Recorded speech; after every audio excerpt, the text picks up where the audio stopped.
तो कैसे हो मेरे प्यारे बच्चों। आई होप आप लोग अच्छे होंगे। मैं उम्मीद करता हूं कि आप लोग अच्छे से पढ़ाई कर रहे हो, क्योंकि टाइम बिल्कुल बहुत ही कम है। और आज हम लोग ऑब्जेक्टिव इसी के साथ में लेकर के आए हैं, भारत संसाधन एवं उपयोग का। भारत संसाधन एवं उपयोग का ऑब्जेक्टिव पूरा का पूरा आपको मिलेगा, जो कक्षा 10th के भूगोल का आपको ऑब्जेक्टिव है। आपको 35 प्लस इसमें लगभग ऑब्जेक्टिव है, छोटा छोटा पार्ट में आपको डिवाइड किया गया पूरा ऑब्जेक्टिव। और जितना ऑब्जेक्टिव आपको सोशल साइंस में मिलेगा, जो भूगोल से मिलने वाला है, जो सारा का सारा ऑब्जेक्टिव आपका क्लियर कराया जाएगा। चलिए हम लोग शुरुआत करते हैं, ज्यादा टाइम बर्बाद नहीं करेंगे, शुरुआत करेंगे। सबसे पहला नंबर आप देखेंगे कि जो क्वेश्चन आपको मिलेगा, पहला नंबर क्वेश्चन, एक क्वेश्चन हम लोग शुरुआत नंबर देखते हैं। तो पहला नंबर जो क्वेश्चन में कहता है कि भारत में 2001 में कितने प्रतिशत भौगोलिक क्षेत्रों पर वन का विस्तार था। भारत में भौगोलिक क्षेत्रों में कहता है कि भारत के 2001 में भौगोलिक क्षेत्रों में कितने परसेंट वनों का विस्तार था। आज की बात नहीं कर रहा है, 2001 की बात कर रहा है कि भारत में कितने परसेंट भौगोलिक क्षेत्रों पर वन का विस्तार था। तो आपको बता दें कि ये हमारा जो राइट आंसर होने वाला है, ये राइट आंसर कितना है, 19.27। कितना है, 19.27। तो ये हमारा राइट आंसर होगा 19.27। तो इसे थोड़ा सा बिल्कुल याद रखेंगे, क्योंकि आज की बात नहीं कर रहा है, ये 2000 कब की बात कर रहा है, 2001 की बात कर रहा है। तो इतना हमारे देश के वन का विस्तार है। और अभी की अगर वर्तमान समय की बात किया जाए, तो वर्तमान समय में 20 अभी वर्तमान समय की बात कर रहे हैं, तो ये लगभग आपका 20% जो वनों का विस्तार है, ये अभी मौजूद है। ये हमारे बिहार का भी है और हमारे इंडिया का भी सेम चल रहा है अभी, है ना। आगे अगर हम लोग देखें, दूसरा नंबर क्वेश्चन जो कहता है कि निम्नांकित में कौन प्राकृतिक संसाधन नहीं है। निम्नांकित में यानी कि नीचे जो लिखा हुआ है, इसमें से कौन है जो प्राकृतिक संसाधन नहीं है। तो आपको देखने से पता चल रहा है कि ए में आपका वन है, बी में है नदियां, तीन यानी सी में है नगर, और डी में है खनिज। तो प्राकृतिक संसाधन कौन नहीं है, तो प्राकृतिक संसाधन नहीं है, वन है जो प्राकृतिक संसाधन है। इसे बिल्कुल प्रकृति के द्वारा दिया गया है, यानी प्रकृति के द्वारा प्रदत्त है। साथ में नदियां भी प्रकृति के द्वारा ही मिलता है और खनिज भी प्रकृति के द्वारा। नगर है जो प्राकृतिक संसाधन नहीं है, तो नगर में लिखेंगे कि ये प्राकृतिक संसाधन आपका नहीं है, तो ये आपका हो जाएगा निम्न है, यानी कि निम्न में प्राकृतिक संसाधन कौन नहीं है, नदियां प्राकृतिक संसाधन, सॉरी आपका नगर है जो प्राकृतिक संसाधन नहीं है। कौन है, नगर है जो प्राकृतिक संसाधन नहीं है। तो इसमें से जो राइट आंसर है, ये नगर है जो प्राकृतिक संसाधन नहीं है। अगला नंबर क्वेश्चन अगर हम लोग देखें कि लौह अयस्क किस संसाधन के वर्ग में शामिल है। लौह अयस्क की बात कर रहा है, लोहा की बात नहीं कर रहा है, यानी कि आयरन की बात नहीं कर रहा है। यहाँ पर जो बात कर रहा है, ये लौह अयस्क की बात कर रहा है। तो लौह अयस्क जो है, ये किस प्रकार के प्राकृतिक संसाधन में, यानी कि किस वर्ग में आता है। तो कहता है कि किस संसाधन वर्ग में ये शामिल है। तो आपका नवीकरणीय, अनवीकरणीय, जैव और मानवकृत संसाधन आपका ये ऑप्शन है, जिसमें से आपका जो राइट आंसर है, ये आपका सी नंबर है जो राइट आंसर है, यानी कि अनवीकरणीय। क्योंकि ये लौह अयस्क एक बार खत्म होने के बाद दोबारा बिल्कुल इसके यूज नहीं कर सकते, यानी पुनः पूर्ति योग्य संसाधन है नहीं है, इसीलिए इसे अनवीकरणीय की कैटेगरी में रखते हैं, है ना। अगला नंबर क्वेश्चन देखेंगे, चौथा नंबर क्वेश्चन क्या कहता है, कहता है ज्वारीय ऊर्जा किस प्रकार के संसाधन का उदाहरण है। ज्वारीय ऊर्जा ये देखिए, आपको बता दें कि ज्वारीय ऊर्जा कहेंगे किसको, तो समुद्री इलाका होता है।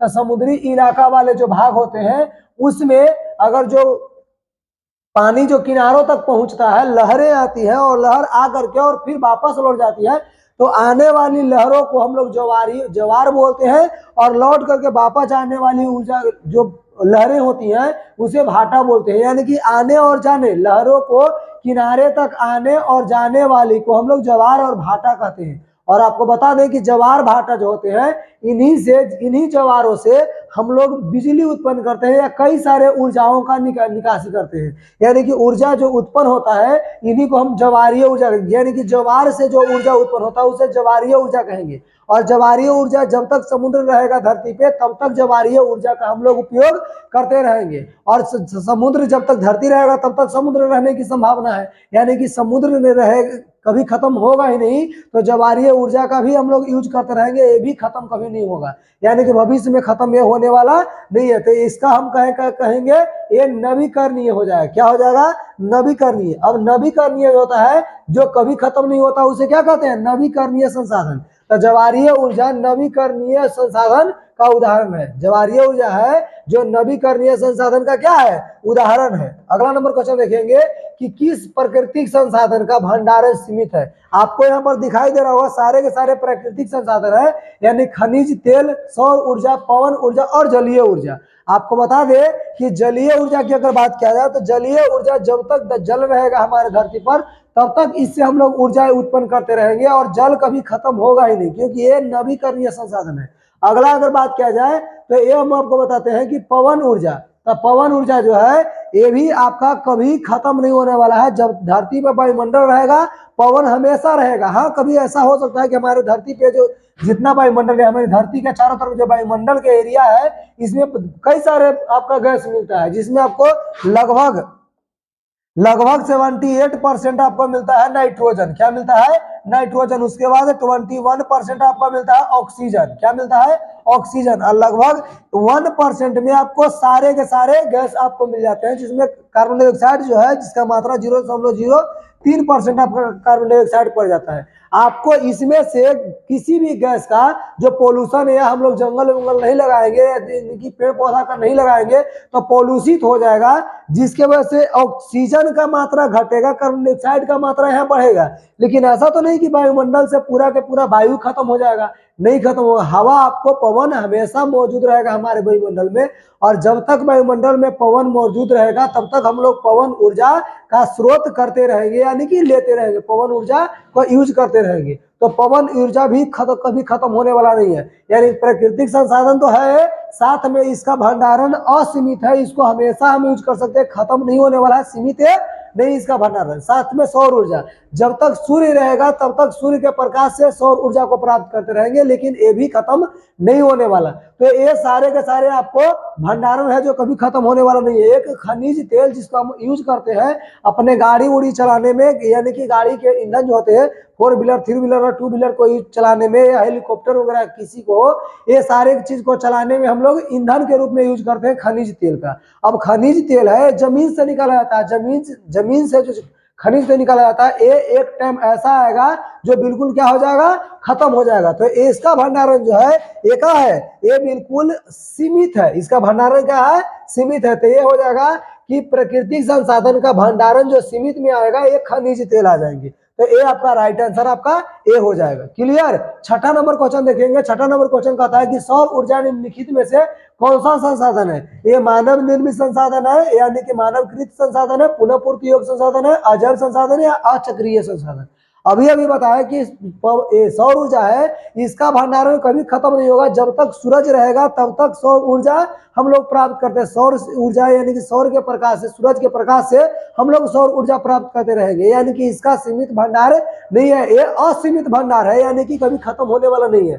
तो कभी खत्म होने वाला नहीं है, यानी कि पुनः पूर्ति योग्य संसाधन है। क्या है, पुनः पूर्ति योग्य संसाधन, यानी कि बी नंबर ऑप्शन आपका सही हो जाएगा, है ना। यानी 6 नंबर का जो क्वेश्चन है इसका बी नंबर ऑप्शन है सही है, यानी पुनः पूर्ति योग्य संसाधन हो जाएगा। अगला नंबर 7 नंबर क्वेश्चन कहता है कि पंजाब में भूमि निम्नीकरण का मुख्य कारण क्या है। पंजाब में भूमि निम्नीकरण का मुख्य जो कारण है वो क्या है। तो पंजाब में भूमि निम्नीकरण का मुख्य कारण क्या है, ये सबसे पहला नंबर ऑप्शन है कि वनोन्मूलन, गहन कृषि और अति पशुचारण और अधिक सिंचाई। तो आपको बता दें कि पंजाब में 5 नदियों का समूह आपको मिलता है, 5 नदी है, जिसके वजह से हम लोग पंजाब के नाम जानते हैं कि पंजाब का नाम 5 नदियों के कारण पड़ा है, यानी कि वहां का नदियां का जाल बिछा हुआ है, जिसकी वजह से सिंचाई बिल्कुल पर्याप्त मात्रा से अधिक में हो जाता है। और इसी की वजह से हमारे धरती पे, यानी कि हमारे इंडिया की अगर बात किया जाए तो पंजाब में बहुत ज्यादा खेती किया जाता है। यहाँ ये आपका हरियाणा और पंजाब में किया जाता है।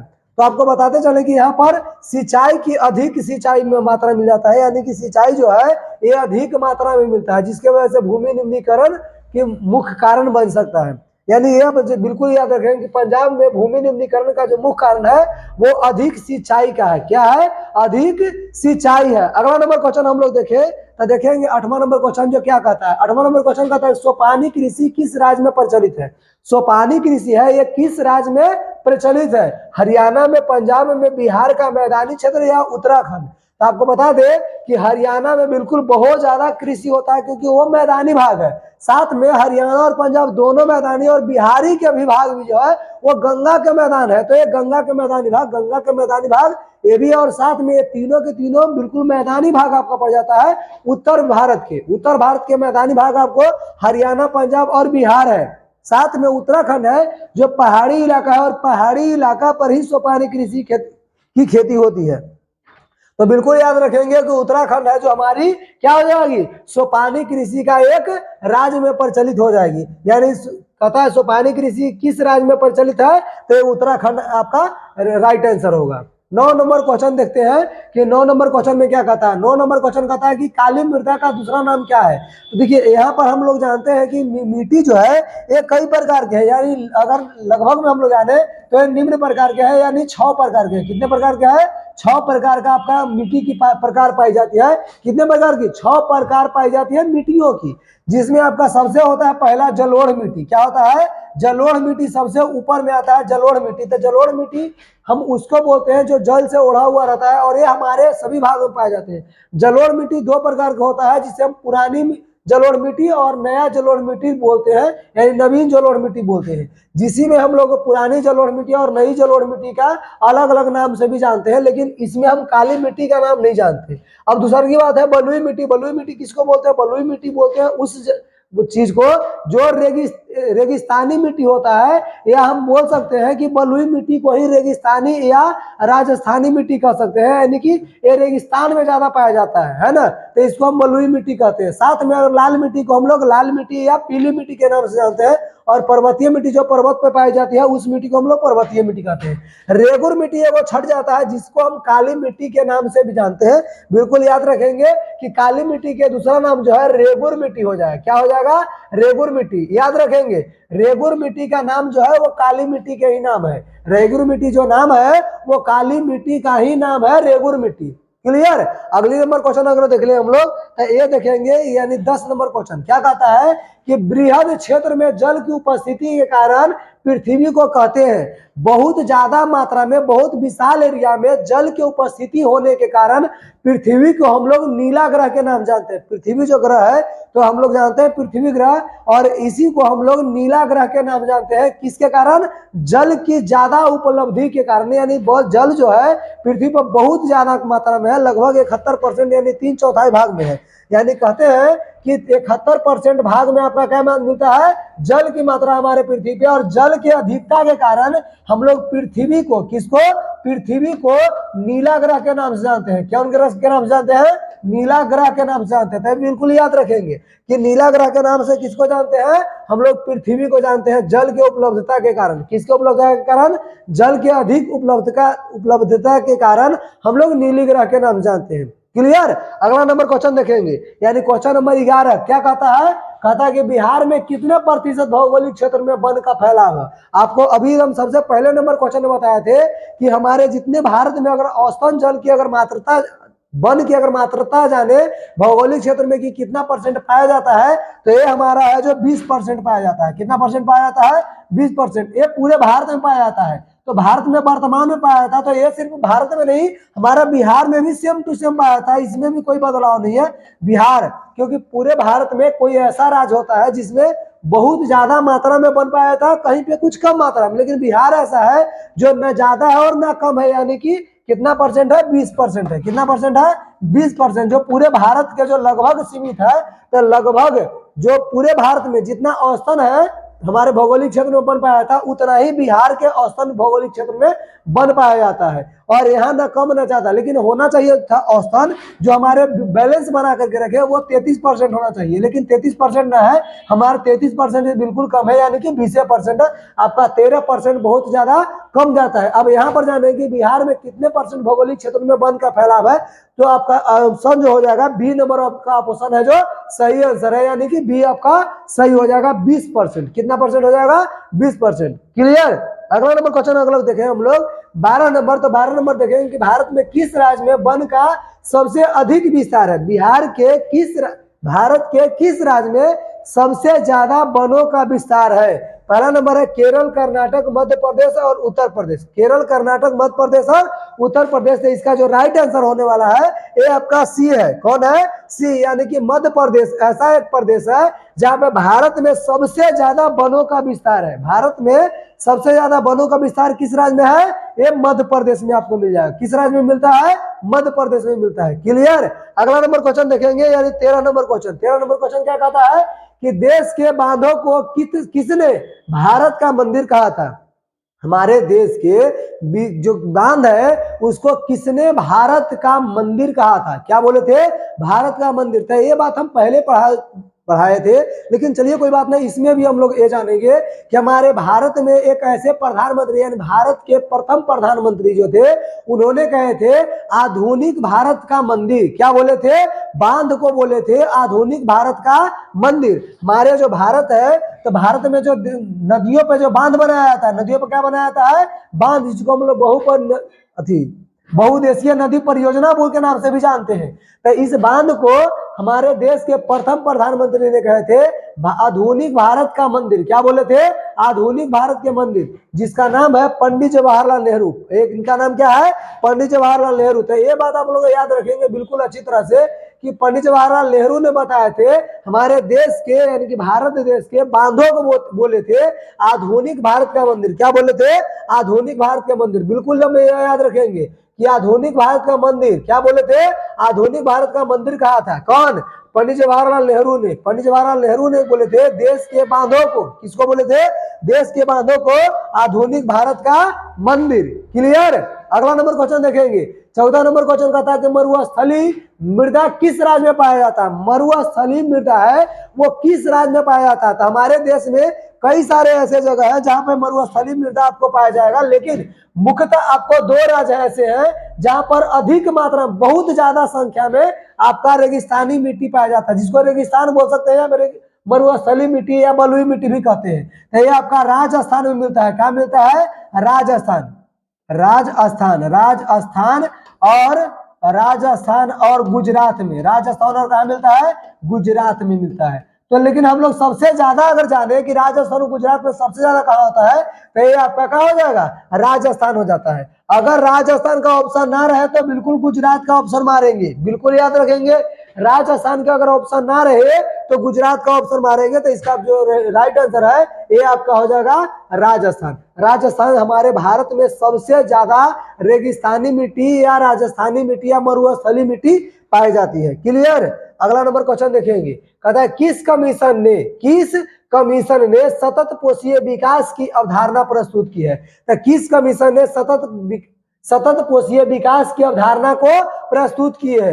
रटलेज कमीशन, लैंडवर्ट कमीशन और ब्रूटलैंड कमीशन, और इनमें से कोई नहीं। तो जो इसका राइट आंसर है, ये राइट आंसर आपका सी नंबर है। क्या है? सी नंबर, जिसका नाम है ब्रूटलैंड कमीशन। क्या नाम है? ब्रूटलैंड कमीशन। क्लियर? तो ये आपका सी नंबर जो आपका है ये राइट आंसर है। अगला नंबर क्वेश्चन हम लोग देखेंगे। तो अगला नंबर क्वेश्चन देखिए क्या कहता है। 16 नंबर क्वेश्चन कहता है कि कोयला किस प्रकार का संसाधन है? कोयला जो है ये किस प्रकार का संसाधन है? तो कोयला के बारे में अगर हम लोग जाने तो कोयला को हम लोग जानेंगे कि ए नंबर अनवीकरणीय, बी नंबर नवीकरणीय, सी है जैव और डी है अजैव। तो कोयला है जो किस प्रकार का संसाधन है? तो ये आपका अनवीकरणीय संसाधन, क्योंकि कोयला एक क्या है?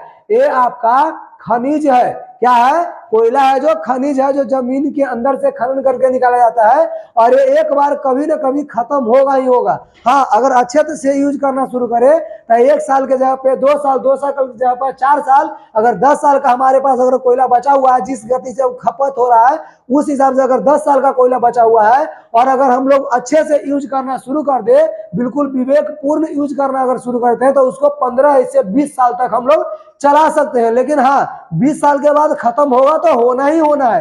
टाइम हम लोग बढ़ा सकते हैं, लेकिन खत्म होने की संभावना जो है, खत्म होने की जो निश्चित जो है, वो कभी खत्म नहीं हो सकता है, वो आपका बढ़ नहीं सकता। तो कोयला है जो एक अनवीकरणीय संसाधन है। कैसा संसाधन है? अनवीकरणीय संसाधन। तो ये बिल्कुल याद रखेंगे। कोयला किस प्रकार का संसाधन है? तो अनवीकरणीय संसाधन है। कैसा संसाधन है? अनवीकरणीय संसाधन है। क्लियर? अगला नंबर क्वेश्चन अगर हम लोग देखें तो सौर ऊर्जा के बारे में अगर बात करें तो सौर ऊर्जा निम्नलिखित में से कौन सा संसाधन है? ये मानवकृत संसाधन है, पुनः पूर्ति योग्य संसाधन है, अजैव संसाधन है या चक्रीय संसाधन? तो सौर ऊर्जा है वो जब तक सूरज रहेगा तब तक सौर ऊर्जा का हम लोग यूज करते रहेंगे, ये कभी आपको खत्म होने वाला नहीं है। तो हम लोग जानेंगे सौर ऊर्जा के बारे में। तो सौर ऊर्जा जो है पुनः पूर्ति योग संसाधन है। क्या संसाधन है? पुनः पूर्ति योग संसाधन, यानी कि इसका जो पूर्ति जो है ये कभी खत्म होने वाला नहीं है। सौर ऊर्जा जो है ये कभी खत्म होने वाला नहीं है, क्योंकि इसका हम लोग खत्म बिल्कुल यूज करते ही करते रहेंगे और सब दिन इसका यूज हम लोग कर सकते हैं। क्लियर? तो ये आपका बी नंबर ऑप्शन आपका जो है ये बिल्कुल सही है। अगला नंबर जो क्वेश्चन है ये कहता है कि तट रेखा, कौन रेखा? तट रेखा से कितने किमी क्षेत्र को सीमा अपवर्जक आर्थिक क्षेत्र कहलाता है। कहता है कि तट रेखा से कितने किमी क्षेत्र में सीमा अपवर्जक आर्थिक क्षेत्र को कहते हैं। तो आपको बिल्कुल अगर बता दे तो ये बात जाने आप लोग। सबसे पहले आपको एनएम जो लिखा हुआ है, एनएम के मतलब समझे कि एनएम के मतलब क्या होता है। तो एनएम की मतलब अगर हम लोग समझे तो ये बिल्कुल जानेंगे कि एनएम के मतलब क्या होता है। समुद्री मील होता है। क्या होता है? समुद्री मील। अगर इसका पूरा नाम अगर हम जाने तो नॉटिकल मील भी इसको कहते हैं। क्या कहते हैं? नॉटिकल मील। नॉटिकल मील, नॉटिकल मील को समुद्री मील भी हम कह सकते हैं। कौन कह सकते हैं? समुद्री मील, समुद्री मील। तो समुद्री मील कहे या नॉटिकल मील, दोनों मील आप जान सकते हैं। और ये जो होता है ये किसी भी अक्षांश के एक मिनट में जो नापी गई इकाई जो होती है, लंबाई होती है, उसके बराबर होता है। एक मिनट के जो नापा गया जो इकाई होता है उसके बराबर होता है। तो ये नॉटिकल मील होता है। एनएम के मतलब क्या होता है? नॉटिकल मील। लेकिन इसका जो आंसर होगा ये आपका पहला नंबर नहीं होगा, इसका जो राइट आंसर है ये आपका दूसरा नंबर हो जाएगा, यानी 200 एनएम हो जाएगा। कितना हो जाएगा?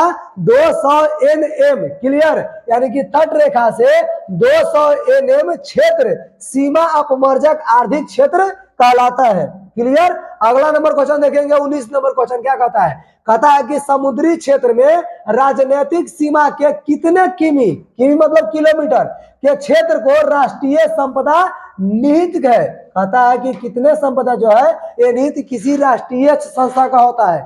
राजनीतिक क्षेत्र के अंतर्गत अगर बात करें तो हमारे देश से कितने तट रेखीय में हमारा नीति यानी कि सरकार का राष्ट्रीय क्षेत्र आता है। तो इसका जो राइट आंसर होगा ये कितना हो जाएगा? 12.2 किलोमीटर हो जाएगा। कितना हो जाएगा? 12.2 किलोमीटर। कितना हो जाएगा? 12.2 किलोमीटर आपका राइट आंसर होगा। क्लियर? चलिए यहां तक तो आपका क्लियर होगा। आगे अगर हम लोग बात करें तो आपका 20वां नंबर क्वेश्चन है जो देखेंगे। कहता है कि लौह अयस्क किस प्रकार का संसाधन है। लौह अयस्क जो है ये किस प्रकार का संसाधन है। तो लौह अयस्क इसके पहले भी पता है, क्वेश्चन दोबारा आया है कि लौह अयस्क एक ऐसा संसाधन है जिसको एक बार यूज करने के बाद दोबारा यूज हम नहीं करते। यानी कि ये जो संसाधन है इसको एक बार इसका भंडारण बिल्कुल खत्म होने वाला होता है, यानी खत्म हो सकता है। तो ये आपका नवीकरणीय संसाधन नहीं, अनवीकरणीय संसाधन के अंतर्गत आता है। क्या आता है? अनवीकरणीय संसाधन, यानी कि एक बार यूज करने के बाद दोबारा इसको यूज हम नहीं कर सकते। और अनवीकरणीय संसाधन जो होता है या अनवीकरणीय योग जो होता है यही बात कहता है कि एक बार यूज करने के बाद दोबारा यूज नहीं करते। और नवीकरणीय जो पुनः पूर्ति योग संसाधन यानी कि पुनः इसको पूर्ति किया जा सकता है। साथ में जैव और प्रवाह होगा, ये नहीं होगा, यानी कि आपका डी नंबर ऑप्शन आपका सही होगा।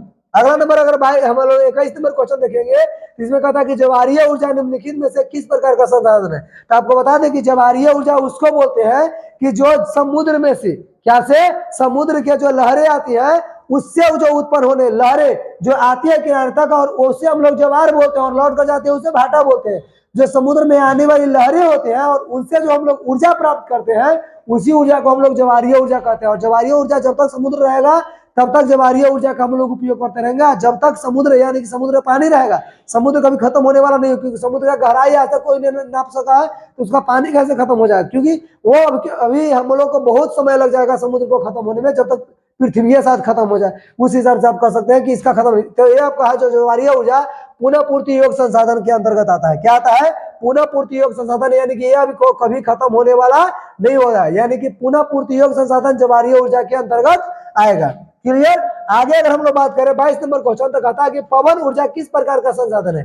पवन ऊर्जा जो है वो किस प्रकार का संसाधन है। तो आपको बताए कि पवन ऊर्जा कभी पवन दुनिया में खत्म होगा ही नहीं, हमारे धरती से कभी वायु की खपत नहीं होगी। और जब तक वायु रहेगी तब तक इससे हम लोग ऊर्जा प्राप्त कर सकते हैं, यानी ये भी पुनः पूर्ति योग संसाधन के अंतर्गत आ जाएगा। क्या आ जाएगा? पुनः पूर्ति योग संसाधन। पुनः पूर्ति योग संसाधन किसे कहते हैं? नवीकरणीय संसाधन को हम लोग पुनः पूर्ति योग संसाधन कहते हैं, यानी नवीकरणीय संसाधन इसका राइट ऑप्शन होगा। क्लियर? अगला नंबर अगर क्वेश्चन हम लोग देखेंगे 23 नंबर की निम्नलिखित में कौन प्रवहनीय संसाधन है? निम्नलिखित में कौन है जो प्रवहनीय संसाधन है? नदी है, पेट्रोल है, कोयला है या वन है? तो इसमें जो प्रवहनीय संसाधन, देखिए प्रवहनीय संसाधन उसको बोलते हैं जिससे कोई प्रवहन यानी कि बहना शुरू होता है, यानी बहता है। तो बहेगा, अब इसमें से कौन? पेट्रोल बहते रहे तो ऐसा तो नहीं देखिए वो कभी कि पेट्रोल बहता है, वो एक जगह अस्थायी होता है, उसे जमीन में से खनन करके निकालते हैं। तो बहनीय, कोयला को भी आप देखिए बहने वाला चीज नहीं होता है, वन को देखिए ये बहने वाला नहीं होता। प्रवहनीय यानी प्रवाह में बहते रहता है, उस वाहन को हम लोग या उस संसाधन को हम प्रवहनीय संसाधन कहेंगे। अब यहाँ पर नदी में पानी जो होता है बहते रहता है, नदी बहने वाला ही चीज होता है, तो नदी में बहने वाले चीज होता है जिसे हम लोग नदी कह सकते हैं या प्रवहनीय संसाधन कहेंगे। क्या बोलेंगे? प्रवहनीय संसाधन कहेंगे, यानी इसमें कोई प्रवाह करता है, बहता है। आगे कहेंगे कि इसमें से कौन सबसे कीमती अनवीकरणीय संसाधन, जो सबसे कीमती है? तो देखिए अनवीकरणीय संसाधन उसे बोलते हैं जो एक बार यूज करने के बाद दोबारा खत्म हो जाता है, यानी पुनः पूर्ति योग संसाधन उसे नहीं कहेंगे, उसे हम लोग अनवीकरणीय संसाधन। पुनः पूर्ति योग संसाधन नवीकरणीय होता है, पुनः पूर्ति योग संसाधन नहीं होता है उसे क्या बोलेंगे? अनवीकरणीय संसाधन। अब इसमें अनवीकरणीय संसाधन में सबसे कीमती कौन है? जल है जो सबसे कीमती है? तो नहीं जी, आपको पता होना चाहिए कि एक बोतल जल मात्र 20 रुपये 30 रुपये में मिल जाता है, यानी कि 15 से 20 रुपये में आपको मिल जाएगा। पवन अगर बात किया जाए तो गुब्बारा में खुद भर के ले जाए फ्री में आपको मिल जाता है। वन है, वन भी आपको फ्री में उपलब्ध हो जाता है। लेकिन खनिज एक ऐसा चीज, जैसे हीरा एक प्रकार के खनिज है, लोहा सोना चांदी एक प्रकार के खनिज है, तो ये आपका सबसे महंगा खनिज में आता है। खनिज जो है सबसे महंगा में आता है संसाधन। सबसे महंगा संसाधन कौन है? खनिज है। कौन है? खनिज, जो अनवीकरणीय में आता है। अगला अगर हम लोग बात करें तो देखिए 25 नंबर क्वेश्चन क्या कहता है कि इनमें से किस प्राकृतिक संसाधन का भंडारण सीमित है?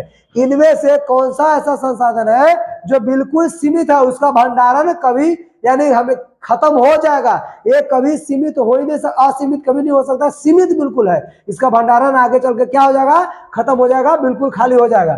तो समुद्री ऊर्जा? तो नहीं जी, समुद्री ऊर्जा जो समुद्र जब तक रहेगा तब तक उससे ऊर्जा हम लोग निकाल सकते हैं, तो समुद्री ऊर्जा बिल्कुल सीमित नहीं है, असीमित है। कोयला आपका हो जाएगा सीमित। क्या हो जाएगा? कोयला।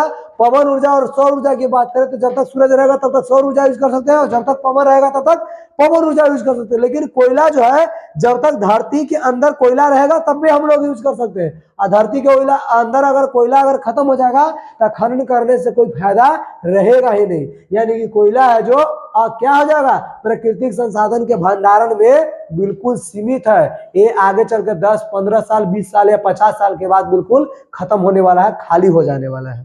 क्लियर? चलिए 26 नंबर क्वेश्चन देखेंगे। 26 नंबर क्वेश्चन क्या कहता है?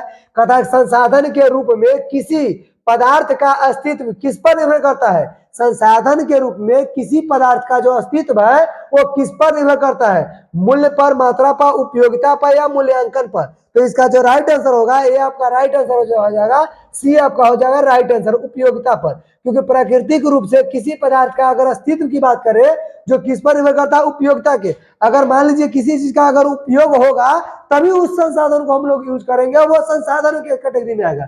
अगर मान लीजिए हमारे धरती में कई सारे वस्तु हैं और जिसका यूज हम अपने दैनिक जीवन में करते हैं तो संसाधन कहलाएगा, अगर नहीं करते हैं तो उसे संसाधन नहीं करते, यानी कि यूज करते हैं तो उपयोगिता के आधार पर वो संसाधन है, नहीं तो वो संसाधन नहीं है। तो हमारा यहाँ पर क्या कहता है कि किसी संसाधन के जो रूप होता है वो किसी पदार्थ के अस्तित्व किस में निर्भर करता है? उपयोगिता के आधार पर। जितना यूज होगा उतना महंगा संसाधन होगा, यानी कि उतना महंगा वो वस्तु हो जाएगा, और वही संसाधन हमारा कहलाता है। क्लियर? चलिए अगला नंबर क्वेश्चन देखेंगे।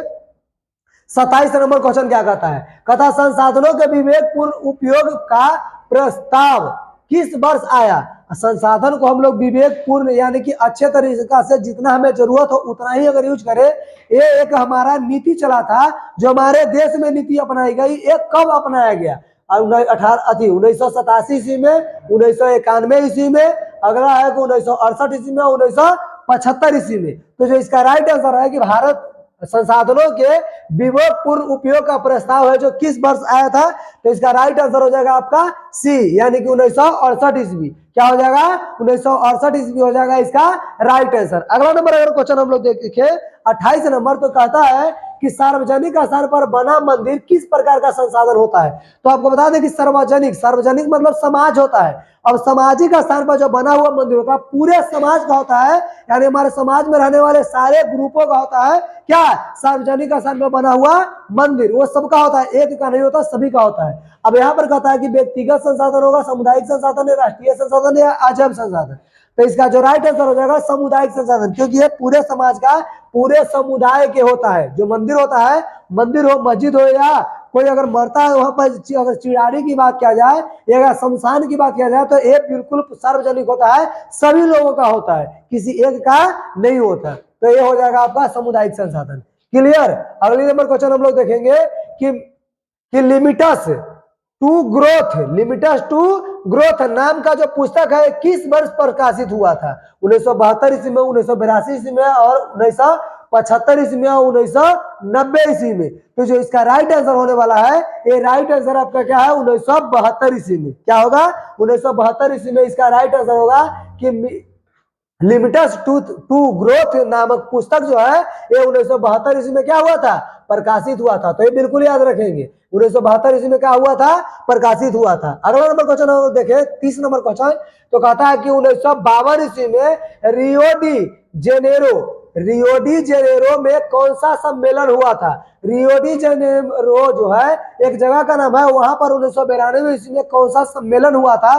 तो उस सम्मेलन की अगर बात करें तो महाद्वीपीय सम्मेलन। क्या नाम है? महाद्वीपीय सम्मेलन, जनसंख्या सम्मेलन, जलवायु सम्मेलन और पृथ्वी सम्मेलन। तो जो इसका राइट आंसर होगा ये आपका पृथ्वी सम्मेलन होगा, यानी कि 1992 ईस्वी में रियो डी जेनेवा में पृथ्वी सम्मेलन हुआ था। कौन सम्मेलन हुआ था? पृथ्वी सम्मेलन, यानी कि डी नंबर आपका ऑप्शन जो है ये राइट आंसर हो गया। अगला नंबर क्वेश्चन देखें कि राजस्थान में किस प्रकार का संसाधन की कमी है? राजस्थान में है जो कि संसाधन की कौन सा कमी है? कहता राजस्थान में किस संसाधन की कमी है? सौर ऊर्जा की, पवन ऊर्जा की, जल ऊर्जा की और पशु ऊर्जा की। तो आपको अगर बता दे तो सौर ऊर्जा, बिल्कुल सूरज का धूप वहां बहुत कड़ा चलता है, दिन में बहुत ज्यादा गर्मी लगेगा और रात में बहुत ज्यादा ठंडा पड़ता है, इसलिए गर्मी पड़ेगा। अगर सूरज का रोशनी है तब तो गर्मी पड़ेगा। तो सौर ऊर्जा की बिल्कुल कोई कमी नहीं है। साथ में पवन ऊर्जा अगर पानी हवा वहां पर चल रहा हो तो वहां पर पवन ऊर्जा हम लोग यूज कर सकते हैं। और हवा बहुत ज्यादा तेजी चलता है, इतना तेज चलता है कि धूल कण वहां पर बाला जो है वो सभी को उड़ा करके लेकर चला जाता है। और वहां का जो रेगिस्तानी जो हम लोग जहाज बोलते हैं, रेगिस्तान का जहाज हम लोग किसको बोलते हैं? ऊंट को बोलते हैं। ऊंट को हम लोग रेगिस्तान का जहाज बोलते हैं। रेगिस्तान में ऊंट क्यों ज्यादा चलता है? क्योंकि उसके कान में, नाक में, आंख में सभी जगह बाल बिल्कुल घना होता है। कितना भी हवा चले तो बालू का कण उसके नाक, आंख, कान में बिल्कुल नहीं जाता, इसीलिए हम लोग उसके रेगिस्तान का जहाज बोलते हैं। आसानी से चल भी लेते हैं क्योंकि उसका पांव जो होता है बिल्कुल गद्दीदार होता है, वो बालों पर चलने लायक ही होता है। क्लियर?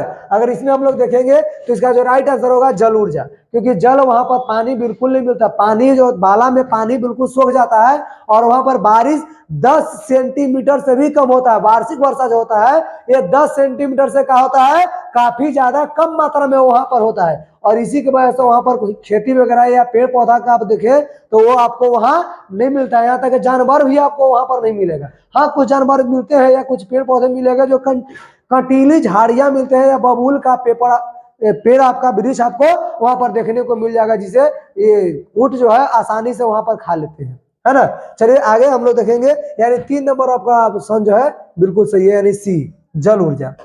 अगला नंबर अगर क्वेश्चन देखेंगे 22 नंबर, कहता है संसाधन होते नहीं बनते हैं, किनका कथन है? तो आपको पहले बताए थे कि ये एक वैज्ञानिक है जिनका नाम है जिम्मरमैन। क्या नाम है? जिम्मरमैन नाम का एक वैज्ञानिक ने कहे थे कि संसाधन होते नहीं है, क्या होते हैं?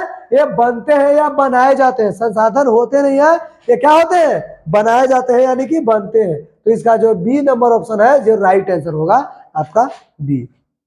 क्लियर? अब हम लोग देखेंगे 33 नंबर क्वेश्चन, कहता है कि आईपीसीसी इसका अगर फुल फॉर्म हम लोग देखेंगे तो कहता है कि inter governmental panel on climate change का मुख्यालय निम्नांकित में किस नगर में अवस्थित है? कहता है आईपीसीसी, जिसका फुल फॉर्म है inter governmental panel on climate change, ये आपका फुल फॉर्म आपको मिलता है। कहता है आईपीसीसी का मुख्यालय निम्नांकित में किस नगर में अवस्थित है। आईपीसीसी का मुख्यालय जो है निम्नांकित में किस नगर में उपस्थित है। न्यूयॉर्क में, जेनेवा में, बुडापेस्ट में और लंदन में। तो आप न्यूयॉर्क की बात करें, जेनेवा की बात करें, बुडापेस्ट की और लंदन की बात करें, तो जो इसका राइट आंसर हो जाएगा ये आपका बी नंबर ऑप्शन हो जाएगा राइट, यानी कि जेनेवा में इसका क्या है, इसका मेन मुख्यालय है। क्लियर। और आगे हम लोग देखेंगे 34 नंबर क्वेश्चन जो कहता है कि smile is beautiful. Smile is beautiful एक किनकी रचना है। स्माइल इज ब्यूटीफुल एक बुक है और उसके रचनाकार यानी कि लेखक का नाम है वो कौन है। तो इसमें कहा है कि ब्रूंडलैंड, आर.के. नारायण और डी सुब्बाराव और सुमेसर। क्या हो जाएगा, सुमेसर। तो जो इसका राइट आंसर होगा ये आपका हो जाएगा डी नंबर ऑप्शन जो राइट है सुमेसर। क्या हो जाएगा, सुमेसर। अगला नंबर क्वेश्चन अगर हम देखें तो देखेंगे हम लोग 35 नंबर क्वेश्चन क्या कहता है, क्योटा सम्मेलन कब हुआ था। क्योटा सम्मेलन कब हुआ था। पहला है 1996 ईस्वी, 1997 ईस्वी, 1998 ईस्वी और 1999 ईस्वी। तो कहता है क्योटा सम्मेलन कब हुआ, तो 1997 ईस्वी इसका राइट आंसर है। क्योटा सम्मेलन ये बिल्कुल याद रखेंगे, क्योटा सम्मेलन कब हुआ था, 1997 ईस्वी में हुआ था। क्लियर। चलिए क्वेश्चन नंबर हम लोग देखेंगे 36। कहता है कि किसने कहा था कि हमारे पास पेट भरने के लिए बहुत कुछ है परंतु पेटी भरने के लिए कुछ नहीं। किसने कहा था कि हमारे पास पेट भरने के लिए बहुत कुछ है लेकिन पेटी भरने के लिए कुछ भी नहीं। तो इसका राइट आंसर हो जाएगा ये आपका महात्मा गांधी होगा। सुभाष चंद्र बोस, लाला लाजपत राय, महात्मा गांधी, राजेंद्र प्रसाद। तो इसका राइट आंसर है ये महात्मा गांधी, यानी कि सी नंबर ऑप्शन जो है बिल्कुल सही होगा कि उन्होंने कहे थे कि हमारे पास पेट भरने के लिए बहुत है, हमारे पास पेट भरने के लिए बहुत है लेकिन पेटी भरने के लिए कुछ नहीं है। ठीक है। तो ये बात बोले थे कौन, ये हमारे गांधी जी बोले थे। चलिए 37 नंबर क्वेश्चन देखिए, कहता है कि पर्यावरण संरक्षण हेतु पहला विश्व शिखर सम्मेलन कहाँ हुआ था।